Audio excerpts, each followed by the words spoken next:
238 میں فرماتے ہیں حافظوا علی الصلوات والصلاة الوسطی وقوموا للہ قانتین۔ مسلمانوں، اپنی سب نمازوں کی پوری پابندی کرو۔ حافظوا علی الصلوات، اپنی سارے نمازوں کی پوری پابندی کرو، اور خاص طور پر بیچ والی نماز، والصلاة الوسطی، بیچ والی نماز، تو فجر، ظہر، عصر، مغرب، عشاء۔ اب دیکھو، اوپر دو، آخر میں دو، بیچ میں کیا ہے؟ عصر کی نماز۔ اور خاص طور پر بیچ والی عصر کی نماز کی پوری پابندی کرو۔ نبی کریم صلی اللہ علیہ وسلم جیسی نماز کی پابندی کرو۔ نبی کریم صلی اللہ علیہ وسلم نے جس طریقے سے نماز پڑھنا سکھایا ہے اس طریقے میں نماز پڑھو۔ وقوموا للہ قانتین، اور اللہ کے سامنے فرما بردار بن کر ادب سے کھڑے رہا کرو۔ نماز کی حفاظت سے مراد پانچوں نمازوں کو اس کے وقت میں پڑھا کرو۔ وقت کی پابندی ضروری ہے۔ نماز کے حساب سے اپنے کام کی ترتیب بناؤ، تو ہماری جو بھی ٹائم مینجمنٹ 24 آورس کی شیڈیول ہونی چاہیے، اس میں نماز کے لیے بھی مختص ہمیں وقت نکالنی چاہیے، کیونکہ ہمارے اوپر فرض عین ہے یہ۔ نمازوں کو پورے دل سے پڑھا کرو۔ ہر نماز کو اپنی زندگی کی آخری نماز سمجھ کر پڑھا کرو۔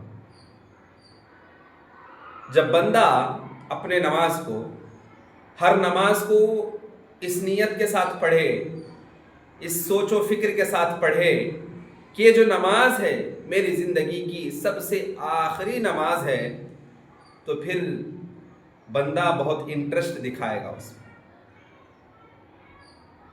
چین و سکون، اطمینان کے ساتھ پڑھے گا نماز، جلد بازی نہیں کرے گا، اٹھک بیٹھک کوے کی ٹھونگ کی طرح نہیں مارے گا، بلکہ اطمینان کے ساتھ، دلی اطمینان کے ساتھ، پرسکون انداز میں، جیسا کہ اس کے اوپر اللہ کی سکینت نازل ہو رہی ہے، پرسکون انداز میں نماز پڑھے گا، خشوع و خضوع کے ساتھ نماز پڑھے گا۔ اور نبی کریم صلی اللہ علیہ وسلم نے جو طریقہ نماز کا سکھایا ہے اس طریقے میں نماز کی پابندی کرے گا۔ جس طریقے سے نبی کریم صلی اللہ علیہ وسلم نے فرمایا، صلو کما رأیتمونی اصلی، اے میرے صحابہ، تم نماز کو اس طریقے سے پابندی کے ساتھ اہتمام کرنا، اس طریقے سے ادا کرنا جس طریقے سے تم اپنی آنکھوں سے مجھے عمل کرتے ہوئے دیکھ رہے ہیں۔ تو نبی کریم صلی اللہ علیہ وسلم کا جو عمل تھا، صحابہ رضی اللہ عنہم اجمعین نے اس کو فالو کیا۔ اب یہ ہماری ذمہ داری ہے کہ ہم سلف صالحین کے نہج پر زندگی گزاریں، منہج سلف کے مطابق زندگی گزاریں۔ تو منہج سلف کیا ہے؟ یہ صحابہ کا طریقہ ہے، صحابہ کا منہج ہے۔ تو صحابہ جس منہج پر نماز کی پابندی کر رہے تھے، نماز کی ادائیگی کر رہے تھے، نماز کا طریقہ اپنا رہے تھے، اسی طریقے کو ہمیں بھی اپنانی، اور خشوع و خضوع کے ساتھ، خلوص و للہیت کے ساتھ، پرسکون دل کے ساتھ ہمیں عاجزی و انکساری کے ساتھ اللہ کے سامنے کھڑے ہونا ہے۔ اور دیکھو، جو نماز ہونا زندگی کے آخری نماز سمجھ کے پڑھو، جو قیام ہے زندگی کا آخری قیام ہے سمجھو، جو رکوع ہے زندگی کا آخری رکوع ہے سمجھ لو۔ ہاں، پتہ نہیں اس رکوع کے بعد دوسرے رکعت کی رکوع مجھے ملے گی بھی نہیں، یعنی موت کی کوئی گارنٹی نہیں ہے جی، انسان کے موت کی کوئی گارنٹی نہیں، کب آ جائے، آنن فانن میں انسان دنیا سے چل بستا ہے۔ تو ہماری زندگی کی کوئی حیثیت، کوئی حقیقت نہیں ہے، کون سی زندگی سے؟ اس زندگی کے بالمقابل جو آخرت کی زندگی ہے۔ آخرت کی زندگی کے بالمقابل دنیاوی زندگی کی کوئی حیثیت نہیں۔ تو اخروی جو زندگی ہے اس کی تیاری، وہاں کی کامیابی، وہاں کی فلاح و بہبودگی کے سلسلے میں مجھے اور آپ کو آخرت کی فکر کرتے ہوئے، موت کی تیاری کرتے ہوئے، وہ موت کے بعد قبر کی جو اندھیری کوٹری ہے اس کی تیاری کرنی چاہیے۔ اور جو قیام کرتے ہیں نماز میں سمجھو میرے آخری قیام ہے، جو رکوع کرتے ہیں سمجھو میرے زندگی کا آخری رکوع ہے، جو رکوع سمجھو، جو سجدہ کرتے ہو سمجھو یہ میری زندگی کا آخری سجدہ ہے۔ اس کیفیت کے ساتھ، اس شعور کے ساتھ جو بندہ نماز پڑھے گا نا، اسے عبادت میں جو لذت ہے وہ عبادت بندگی کی لذت محسوس کرے گا۔ عبادت کی بھی ایک ٹیسٹ ہے، اور وہ جو مومن بندے ہوتے ہیں خلوص الہیت کے ساتھ عبادت کرتے ہیں ان کو ٹیسٹ معلوم ہے۔ اس لیے آپ دیکھیں گے چاہے کڑاکے کی سردی کا موسم ہو یا سخت گرمی کی شدت ہو، پھر بھی وہ مسجد جانا نہیں چھوڑتے، مسجد میں جا کے باجماعت نماز۔ کیوں؟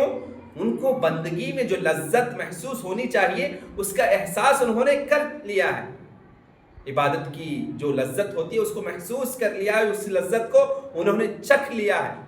اس لیے کبھی بھی چاہتے ہوئے کبھی کوئی نماز کی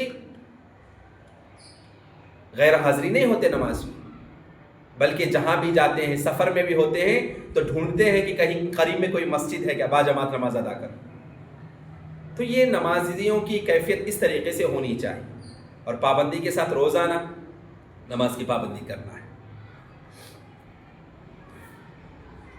اس کے بعد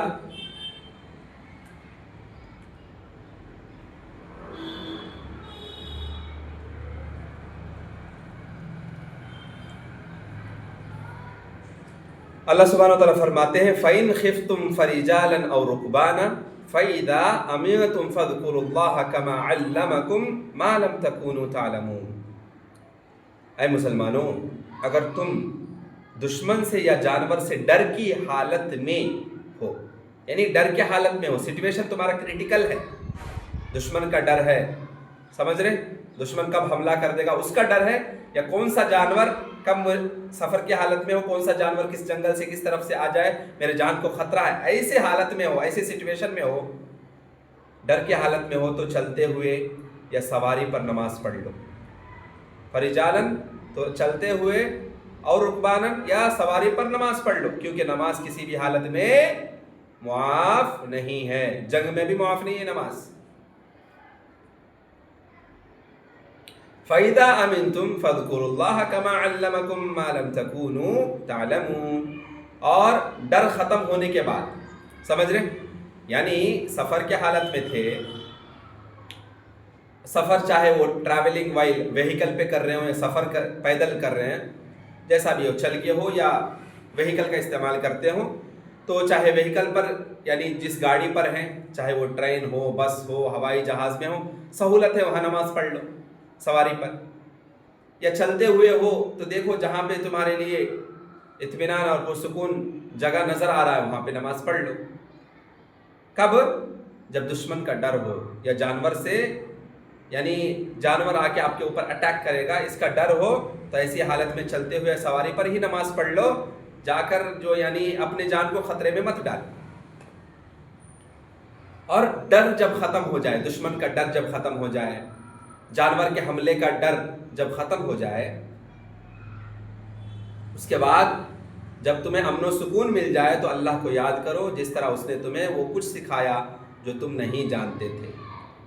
تو صلاۃ الخوف ڈر والی نماز پڑھنے کا طریقہ کیا ہے؟ صلاۃ الخوف کا طریقہ، جب ڈر ہوتا ہے تو بندہ ڈر کے حالت میں نماز کیسے پڑھے گا، وہ ایک طریقہ ہے، مخصوص طریقہ۔ تو صلاۃ الخوف یعنی ڈر والی نماز، یعنی جب دشمن کے حملے کا ڈر ہو، جیسے جنگ کے میدان میں ہے، یا جانور کے اٹیک ہونے کا ڈر ہو، تو ایسے وقت میں صلاۃ الخوف جو پڑھی جاتی ہے اس کا طریقہ، امام آگے بڑھے، کچھ لوگ اس کے ساتھ نماز ادا کریں گے، امام انہیں 1 رکعت پڑھائے گا، باقی لوگ ان کے اور دشمنوں کے درمیان کھڑے رہیں گے، سمجھ رہے، یعنی جنگ کے میدان میں صلاۃ الخوف جو پڑھی جاتی ہے اس کا طریقہ کیا ہے، امام صاحب آگے بڑھیں گے، ٹھیک ہے، کچھ لوگ امام صاحب کے پیچھے امام کی اقتداء کریں گے، مصلی بن کے کھڑے ہوں گے، کچھ لوگ دشمنوں کے حملوں سے بچاؤ کے لیے ابھی ڈیفنس کرتے ہوئے کھڑے رہیں گے، یہ لوگ نماز ادا کریں گے، ایک بندہ نماز پڑھائے گا امام صاحب، اور ساتھ میں کچھ لوگ جو ہے، کچھ ساتھی ان کی اقتداء کریں گے، مصلی بن کے نماز پڑھیں گے، اور کچھ لوگ ڈیفینسو کرتے ہوئے ان کے سامنے، یعنی دشمن وار نہ کرے، دشمن کا حملہ نہ ہو، اس کی بچاؤ کے لیے کچھ لوگ ابھی نماز نہیں پڑھیں گے، ان کے لیے پہرے داری کریں گے، ان کے لیے سیکورٹی گارڈ کی طرف رہیں گے، وہ نماز نہیں پڑھیں گے۔ جب یہ لوگ امام کے ساتھ ایک نماز پڑھ لیں گے، یعنی امام کے پیچھے والے جب امام کے ساتھ ایک رکعت نماز پڑھ لیں گے تو پیچھے چلے جائیں گے، ایک رکعت نماز پڑھ کے پیچھے چلے جائیں گے۔ اور جنہوں نے نماز نہیں پڑھی ہے اب وہ لوگ آگے آ جائیں گے۔ سمجھ رہے بات کو؟ امام صاحب آگے ہیں اور امام صاحب کے ساتھ ایک ٹیم جو ہے ایک رکعت نماز پڑھ لی ہے، اور دوسری ٹیم کیا کر رہی ہے؟ ویٹنگ میں ہے، کس کے؟ دشمن حملہ نہ کر دے، اس لیے وہ لوگ نماز نہیں پڑھیں، اس حملے سے بچاؤ کے لیے وہ لوگ ابھی جو ہے جنگی کیفیت میں ہے، ڈیفینسو حالت میں ہے۔ تو امام صاحب ایک رکعت جیسے ہی پڑھاتے ہیں تو جو فرسٹ ٹیم تھی جو امام کی اقتداء کر رہی تھی، مقتدی لوگ، وہ لوگ کیا کہیں گے؟ پیچھے صف میں چلے جائیں گے ایک رکعت کے بعد، اور جنہوں نے نماز ابھی تک نہیں پڑھی ہے، سیکورٹی گارڈ کا کام کر رہے تھے، وہ لوگ اب سامنے آ جائیں گے امام صاحب کے پیچھے، اور امام کے ساتھ ایک رکعت وہ بھی پڑھیں گے۔ تو امام اپنی 2 رکعت مکمل کرے گا، سمجھ رہے؟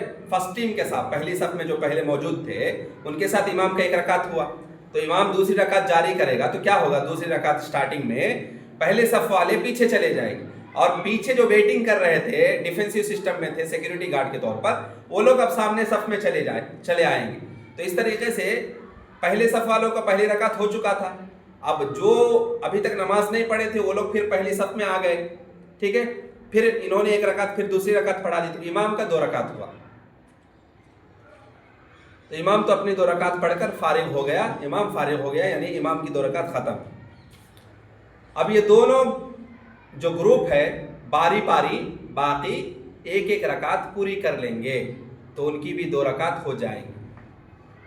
دیکھو پھر سے سمجھاتا ہوں میں، صلاۃ الخوف کا جو طریقہ ہے 2 رکعت ہے نمازی۔ 2 رکعت کیسے ہے؟ امام صاحب کی 2 رکعت کنٹینیو ہوگی، لیکن مقتدی کی 2 رکعت کنٹینیو نہیں کریں گے۔ فرسٹ بیچ کیا کرے گی؟ امام کی اقتداء میں آئے گی فرسٹ بیچ، اور امام کی اقتداء میں ایک رکعت پڑھ لیں گے، اور سیکنڈ بیچ جو ہے ویٹنگ میں رہے گی۔ کس کی ویٹنگ میں؟ کہیں دشمن نہ حملہ کر دے تو ڈیفینسو موڈ میں رہے گی، ان کی بچاؤ کے لیے۔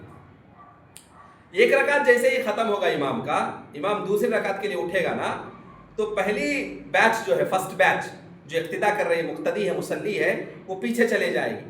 اب وہ لوگ ڈیفینسو موڈ میں آ جائیں گے، اور جو پیچھے تھے وہ لوگ اب نماز پڑھیں گے، اقتداء کریں گے۔ کتنی؟ ایک رکعت، یعنی دوسری رکعت میں وہ لوگ آ جائیں گے، سامنے صف میں آ جائیں گے، اور پہلے ایک رکعت جو پڑھ لی ہے وہ بیچ، فرسٹ بیچ پیچھے چلے جائے گی، اور سیکنڈ بیچ جو ویٹنگ میں تھی ڈیفینسو موڈ میں، وہ بیچ پھر امام کے پیچھے آ جائے گی۔ اب امام کی 2 رکعت کمپلیٹ ہونے کے بعد فرسٹ بیچ کی ایک رکعت پینڈنگ ہے، سیکنڈ بیچ کی ایک رکعت پینڈنگ ہے، اپنے اپنے خود سے جو ہے ایک ایک رکعت پڑھ لیں گے۔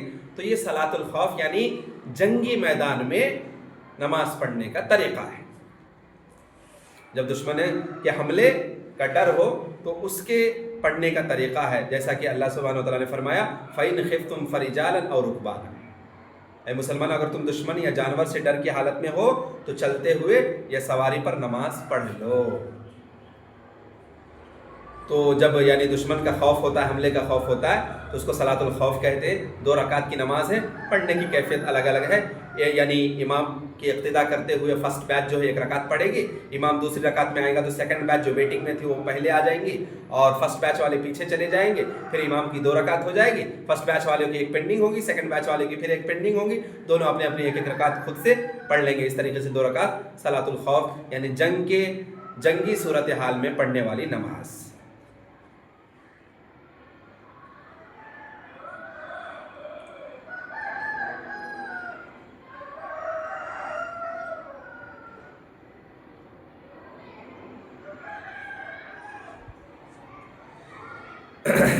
فَإِنْ خِفْتُمْ، اگر تمہیں خوف ہو، خوف والی چیز کا ذکر نہیں فرمایا تاکہ اس میں کافر سے، ظالم سے، درندے سے خوف، دوسرے تمام اقسام کے خوف شامل ہو سکتے، کسی بھی چیز کا خوف۔ ان حالات میں نماز پڑھتے ہوئے اگر تم خوف محسوس کرو تو فَرِجَالًا، پیدل ہی، یعنی چلتے چلتے نماز پڑھ لو۔ یا گھوڑوں پر یا اونٹوں وغیرہ پر سوار ہو تو، اور رکبانن سوار ہو کر ہی صحیح نماز پڑھو۔ اس طرح نماز پڑھنے سے یہ لازم آتا ہے کہ کبھی ان کا رخ قبلہ کی طرف ہو کبھی نہ ہو، تو یہاں قبلہ جو ہے شرط یعنی کنڈیشن نہیں رکھ سکتے، کیونکہ سواری پر ہوتا ہے بندہ، تو جس طریقے سے ہم لوگ ٹرین میں ہیں، بس میں ہوتے ہیں، ایروپلین میں ہوتے ہیں، تو وائل ٹریولنگ ایک ڈائریکشن ہم نہیں فالو کر سکتے، تو وہاں قبلہ جو ہے شرط نہیں، کیونکہ نماز کے ارکان میں سے ایک رکن قبلہ کی طرف بھی نماز اہتمام کرنا۔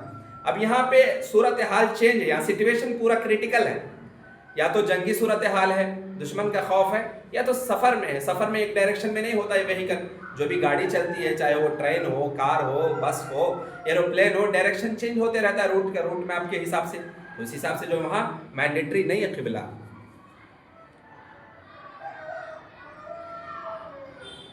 تو نماز پڑھنے کی مزید تاکید ظاہر ہوتی ہے کہ بہت سے ارکان، بہت سی شروط میں خلل پڑ جانے کے باوجود، خلل پیدا ہوتا نا، بہت سے ارکان چھوٹ جاتے ہیں، بہت سے یعنی شروط کنڈیشن جو فالو ہونی چاہیے نارملی وہ اس میں چھوٹ جاتے ہیں، لیکن پھر بھی اللہ کہتا ہے کہ نماز پڑھنا ہی اس نازک وقت میں، کریٹیکل کنڈیشن میں بھی نماز میں تاخیر کرنا جائز نہیں، وقت پر ہی پڑھنا ہے۔ اب ذرا دیکھو جی، صحابہ چاہے صحابہ ہے، نبی کریم صلی اللہ علیہ وسلم ہے، جنگ کے میدان میں بھی نماز معاف نہیں تھا۔ آج ہم لوگ کون سی ڈیفنس کر رہے ہیں جی، کون سے وار میں ہیں، کون سے جنگ کے میدان میں ہم لوگ ہیں، پھر بھی جو ہے شاپنگ مال میں ہوتے ہیں، فنکشن ہال میں ہوتے ہیں، یا کبھی جو ہے کسی پلے گراؤنڈ میں ہوتے ہیں، کہیں بھی، لیکن ہم یوں ہی چھوڑ دیتے ہیں، وقت کی پابندی نہیں کرتے، بعد میں پڑھ لیں گے، بعد میں پڑھ لیں گے۔ وقت کی پابندی ضروری ہے، واقعی آپ ایمرجنسی میں ہیں، جیسے فار ایگزامپل ICU میں ہیں یا کہیں اور ہیں، ٹھیک ہے، اب وہاں پہ سہولت نہیں ہے نماز پڑھنے کا، تو عذر کے بنا پر آپ گھر پر آئے آرام سے سکون کے ساتھ، یا کہیں بھی ہوٹل میں گئے وہاں پڑھ لیے، لاج میں پڑھ لیے، کوئی مسئلہ نہیں، لیکن کوئی خوف نہیں ہے، کوئی ڈر نہیں ہے، اور یوں ہی جو ہے غفلت کرنا یہ اچھی بات نہیں ہے، کبیرہ گناہ ہے۔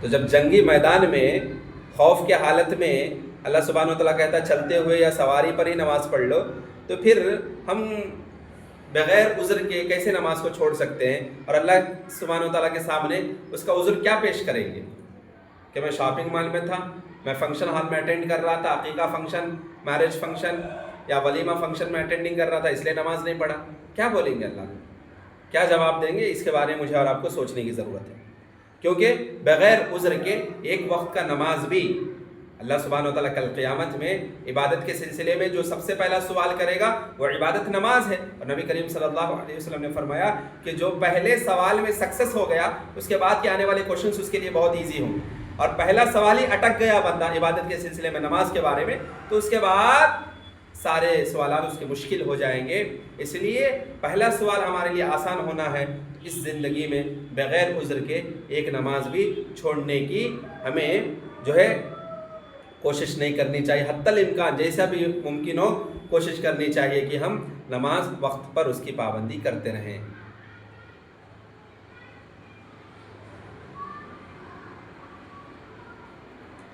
اس کے بعد اللہ سبحانہ وتعالیٰ فرماتے ہیں والذین یتوفون منکم ویذرون ازواجا وصیۃ لازواجہم متاعا الی الحول غیر اخراج فإن خرجن فلا جناح علیکم فیما فعلن فی انفسہن من معروف واللہ عزیز حکیم۔ اور تم سے جو لوگ وفات پا جائیں، تم میں سے جو لوگ مر جائیں اور ان کی بیویاں موجود ہوں، بیوی زندہ ہے، تو وہ اپنی بیویوں یعنی بیواؤں کے حق میں وصیت کر جائیں، مرنے سے پہلے بیواؤں کے لیے وصیت کی جائے کہ پراپرٹی میں اتنا شیئر اس کا ہوگا، سال بھر انہیں خرچہ نان و نفقہ دیا جائے، اور 1 سال تک انہیں شوہر کے گھر سے نہ نکالا جائے۔ اگر وہ خود ہی نکل جائیں اپنے شوہر کے گھر سے شوہر کے مرنے کے بعد، اور وہ اپنے نکاح کے بارے میں مناسب انداز میں کچھ دوسرا نکاح کر لیں، تو تم پر کوئی گناہ یعنی شوہر کے سرپرست پر کوئی گناہ نہیں ہے، اور اللہ بڑا زبردست بڑی حکمت والا ہے۔ لیکن یہ آیت جو ہے منسوخ ہے، اس کی تلاوت جاری ہے، اس کا حکم باقی نہیں ہے، اس کا حکم باقی نہیں ہے، اس لیے کہ ناسخ آیت نمبر 234 ہے۔ اس آیت کا حکم سورہ بقرہ کی آیت نمبر 234 سے منسوخ ہے، وہ ناسخ والی آیت جو اب عمل ہوگا وہ آیت نمبر 234 پر ہوگا، آیت نمبر 240 پر عمل نہیں ہوگا۔ اور وہ آیت کیا ہے؟ شوہر کی وفات کے بعد عدت 4 مہینے 10 دن ہے. اس عدت کے دوران جو ہے شوہر کے گھر میں رہے گی وہ 1 سال نہیں. یہاں پر 1 سال ہے نا، تو وہاں پہ جو ہے 1 سال تک نہیں، بلکہ شوہر کے گھر میں وہ عدت جب تک گزارے گی تبھی تک رہے گی. عدت کے بعد جو ہے دوسرا یا اپنے میکے جائے گی یا دوسرا رشتہ کنفرم ہو گیا تو اسے شادی کر لے گی. جب تک عدت گزارنا ہے 4 مہینے 10 دن، وہ شوہر کے گھر میں ہی رہے گی. اور شوہر کے جو سرپرست ہیں وہ ان کے نان و نفقہ، ان کے اور ان کے بال بچوں کے جو بھی ہیں وہ اخراجات وہی سنبھالیں گے. تو پتہ چلا کہ عدت 4 مہینے 10 دن کی مدت پوری کرنا واجب ہے.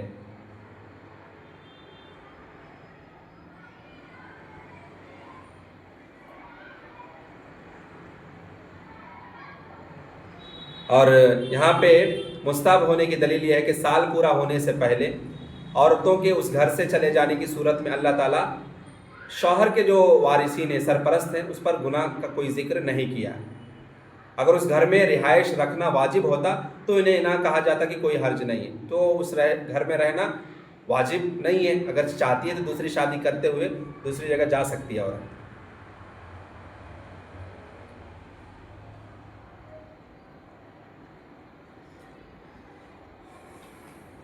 وَلِلْمُطَلَّقَاتِ مَتَاعٌ بِالْمَعْرُوفِ حَقًّا عَلَى الْمُتَّقِينَ. اور طلاق والی عورتوں کو دستور کے مطابق، عرف عام کے مطابق، عرف عام یعنی اس لوکیلٹی میں، اس لوکیشن میں لوگ روٹی، کپڑا، مکان کس طریقے سے عمومی طور پر استعمال کرتے ہیں اور شوہر کی جو استطاعت ہے اس کا خرچ اس کو دیا جائے. یہ اللہ سے ڈرنے والوں پر واجب اور ضروری ہے. یعنی ہر طلاق یافتہ عورت کو مناسب فائدہ دینا اس کا حق ہے، جو ہر متقی شوہر پر یا اس کے وارثین پر واجب ہے، تاکہ عورت کی دل جوئی ہو سکے اور اس کے بعض حقوق ادا ہو سکے. جس عورت کو خلوت سے پہلے طلاق دی جائے، خلوت سے پہلے یعنی بیوی سے مباشرت نہیں ہوئی، ہم بستری نہیں ہوئی، اس سے پہلے، یعنی جو کل ہم لوگ پڑھے تھے مسئلہ، یعنی ہم بستری کرنے سے پہلے ہی جو ہے بیوی کو طلاق دے دیتا ہے، ابھی بیوی سے لقاء نہیں کیا، ملاقات نہیں کیا، تو اسے جو ہے یعنی متع دینا، یعنی کپڑا جوڑا جو بھی ہے، جو رقم ہے، دینا واجب ہوتا ہے.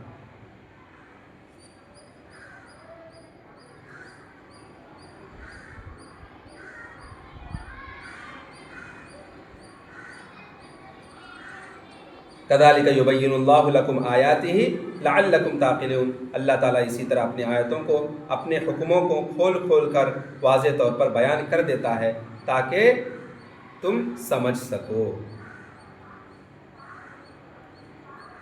اس کے بعد اللہ سبحانہ و تعالیٰ فرماتے ہیں الم تر الی الذین خرجوا من دیارہم وهم الوف حذر الموت فقال لهم اللہ موتوا ثم احیاهم ان اللہ لذو فضل علی الناس ولیکن اکثر الناس لا یشکرون.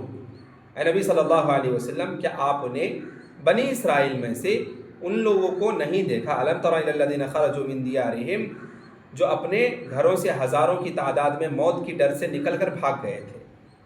ہاں، خرجوا من دیارہم وهم الوف حذر الموت، جو موت کی ڈر سے اپنے گھروں سے بھاگ گئے تھے ہزاروں کی تعداد میں. فقال لهم اللہ موتوا، اللہ نے ان سے کہا تم مر جاؤ، تو وہ سب لوگ مر گئے. ثم احیاہم، پھر اللہ نے انہیں زندہ کر دیا. ان اللہ لذو فضل علی الناس ولکن اکثر الناس لا یشکرون. بے شک اللہ لوگوں پر بڑے فضل والا، بڑا مہربان ہے، لیکن اکثر لوگ ناشکرے ہیں. اللہ سبحانہ و تعالیٰ نے مردے کو دنیا میں زندہ کر کے دکھایا ہے. اس کی ایک مثال یہ، مردے کو دوبارہ زندہ کر کے اسی دنیا میں دکھایا ہے، اس کی یہ مثال ہے. اسی طرح وہ قیامت کے دن بھی سب کو زندہ کرے گا. سورۃ البقرہ میں 5 جگہ اس کا ذکر ہوا ہے، مردے کو زندہ کرنے کا واقعہ. سورہ بقرہ کے آیت نمبر 240 پر 3 میں بھی مردے کو زندہ کرنے کا ایک واقعہ. اس کے علاوہ سورہ بقرہ کی 4 آیتیں، سورہ بقرہ آیت نمبر 50 پر 6 56، سورہ بقرہ آیت نمبر 73 73، سورہ بقرہ آیت نمبر 259 259، سورہ بقرہ آیت نمبر 260 260. تو یہ 5 آیتیں ہیں جس میں اللہ سبحانہ و تعالیٰ مردے کو اسی دنیا میں زندہ کرنے کا واقعہ بیان کیا ہے.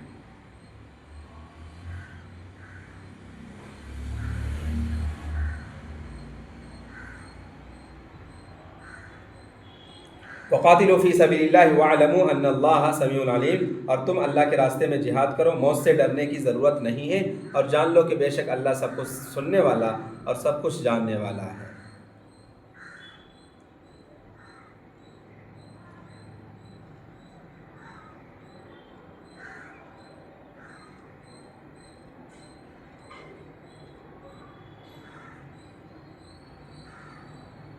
اللہ تعالیٰ نے ان لوگوں کا واقعہ بیان فرمایا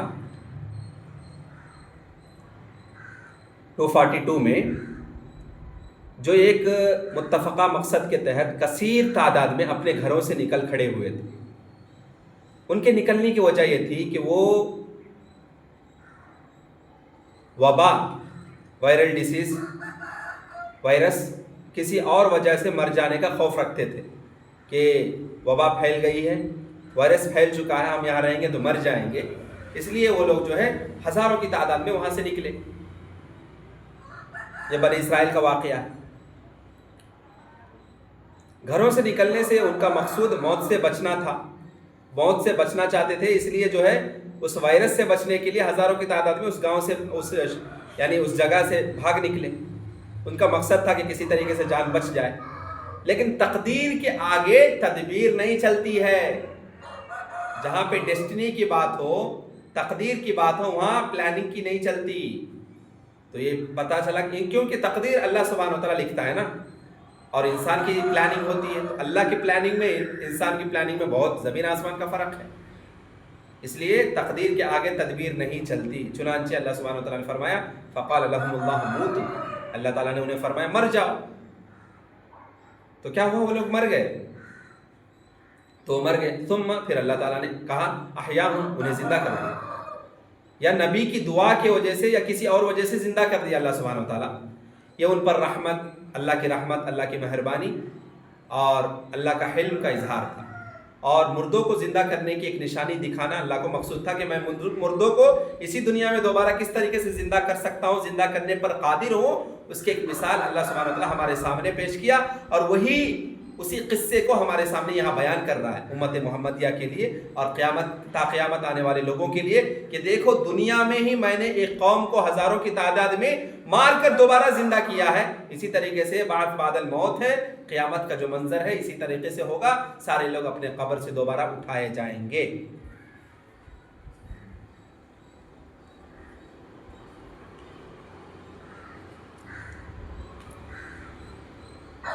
اس کے بعد ان اللہ لذو فضل علی الناس ولکن اکثر الناس لا یشکرون، بے شک اللہ تعالیٰ لوگوں پر بڑا فضل کرنے والا ہے لیکن اکثر لوگ ناشکرے ہیں، یعنی وہ نعمت ملنے پر شکر میں اضافہ نہیں کرتے ہیں، نعمت حاصل کر لے لیکن شکر گزاری نہیں کرتے ہیں، بلکہ بعض اوقات ان نعمتوں سے فائدہ اٹھاتے ہوئے اور غلط استعمال کرتے ہیں، ناجائز استعمال کر کے گناہ کرتے ہیں نعمت کے ذریعے۔ ان میں ایسے شکر گزار بندے کم ہی ہوتے ہیں جو نعمت کو پہچان کر، اس کا اعتراف کر کے، اسے منعم حقیقی سمجھ کر، اس منعم حقیقی کی اطاعت میں استعمال کرتے ہیں، اللہ کی بندگی میں اس نعمت کا استعمال کرتے ہیں۔ اس کے بعد اللہ تعالیٰ نے اپنی راہ میں جنگ کرنے کا حکم دیا، کہا وقاتلوا فی سبیل اللہ واعلموا ان اللہ سمیع علیم، اور تم اللہ کے راستے میں جہاد کرو، موت سے ڈرنے کی ضرورت نہیں ہے، اور جان لو کہ بے شک اللہ سب کچھ سننے والا، سب کچھ جاننے والا ہے۔ تو اللہ سبحانہ و تعالیٰ اس کے بعد جو ہے جہاد فی سبیل اللہ کا حکم دیا، لہٰذا نیت درست ہو، جہاد سے صرف اللہ کی رضامندی حاصل کرنا مقصود ہونا چاہیے، اور تمہیں معلوم ہونا چاہیے کہ جنگ سے پہلو تہی کرنا، راہ فرار اختیار کرنا، جنگی میدان سے دور بھاگنا، اس سے کوئی فائدہ نہیں ہے، کیونکہ تمہارے مقدر میں جو موت آنی ہے وہ آ کر ہی رہے گی، چاہے تم جنگی میدان میں ہو یا جنگ کے باہر ہو، اور جنگ سے فرار ہونا یہ تو کبیرہ گناہ ہے۔ اگر یہ تم سمجھتے ہو کہ جنگ نہ کرنے کے نتیجے میں تم زیادہ عرصہ زندہ ہو جاؤ گے، زیادہ عرصہ زندگی گزارو گے، یہ حقیقت ہو ہی نہیں سکتا، اس لیے کہ اس حکم کی تمہید کے طور پر گزشتہ قصہ بیان تمہارے لیے فرمایا، یعنی گزشتہ قصے کی آیت آپ دیکھیں، کیا ہے آیت میں کہ لوگ جو ہے اس وائرس سے بچنے کے لیے، وائرس سے اپنے آپ کو بچانے کے لیے جان کی فکر کرتے ہوئے وہاں سے بھاگنے لگے، ہزاروں کے لوگ، ہاں لیکن کیا ہوا؟ اللہ سبحانہ و تعالیٰ نے کہا مر جاؤ، تو مر گئے سارے لوگ، اللہ کا حکم ہوا کہ مرنا ہے تو مر گئے، وائرس کی ضرورت نہیں ہے مرنے کے لیے، موت کو ایک بہانہ چاہیے بس، تو موت سے جتنا بھاگیں گے نا، موت ہمارے قریب ہے، موت یقینی فکس ٹائم پہ ایگزیکٹ ٹائم پہ آنے والی ہے، 1 سیکنڈ آگے پیچھے نہیں ہونے والا. تو ہمارے موت اور حیات وہ اللہ سبحانہ و تعالیٰ کے ہاتھ میں ہے. وہ جب چاہتا ہے، ہماری تقدیر میں جو فیصلہ لکھ چکا ہے اس کو کوئی ٹال نہیں سکتا ہے. آپ کے مقدر میں موت لکھی ہوئی نہیں ہے تو وائرس کچھ بھی نہیں کر سکتا. فار ایگزامپل ہمارے آنکھوں کے سامنے نزدیک کی مثال ہم دیکھ لیں، کووڈ-19 کورونا وائرس جو آیا تھا، بہت سارے لوگ مرے اور بہت سارے لوگ زندہ رہے. ہاں، جو جتنے زیادہ اپنے آپ کے بچاؤ میں تھے، جو وی آئی پی پرسنس ہیں، وی آئی پی پرسنس مر گئے، سمجھ رہے. اور جو یعنی فٹ پاتھ پہ زندگی گزارتے ہیں، جن کے پاس ایک 5 روپے کے خریدنے والا ایک یعنی سرجیکل ماسک خریدنے کا پیسہ 5 روپے بھی نہیں ان کے پاس، جو کبھی ماسک بھی یوز نہیں کیے، سڑک چھاپ لوگ جو ہوتے ہیں، فٹ پاتھ پہ زندگی گزارتے ہیں، فقیر لوگ، ایسے لوگ آپ دیکھیں گے وہ لوگ جو ہے ایسے ہی زندگی گزار رہے تھے، کوئی فقیر نہیں مرا، وی آئی پی پرسن مر گئے. تو یہ وائرس سے جتنا بچاؤ، آپ کی تقدیر میں لکھا ہوگا کہ وائرس کے ذریعے آپ کی موت ہونے والی ہو جائے گی.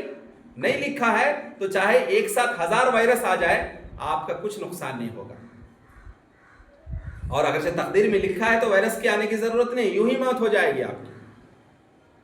تو اس کی زندہ مثال ہمارے آنکھوں کے سامنے ہے کہ کووڈ-19 میں جو وی آئی پی پرسنس تھے، جو کروڑ پتیس ہیں، ایسے لوگ کیا کیے، پہلے سے ہی انتظام کر لیے، یہ کرنا ہے وہ کرنا ہے، اپنے گھر میں جو ہے سلنڈر لگ گئے، آکسیجن سلنڈر جو ہے اسٹور کر لیے، پھر جو ہے وینٹیلیٹر سے استعمال کر لیا، باہر جانے کی ضرورت نہیں. یعنی اپنے گھر کے ایک روم کو ہی انہوں نے آئی سی یو روم کی طرح بنا لیا، آئی سی یو روم کی طرح تیار کر لیا. لیکن کیا ہوا، ایسے لوگ مر گئے، اور جو بندہ فٹ پاتھ پہ زندگی گزار رہا تھا وہ زندہ رہا. تو موت و حیات کا مالک اللہ سبحانہ و تعالیٰ ہے. موت اور زندگی اللہ کے ہاتھ میں.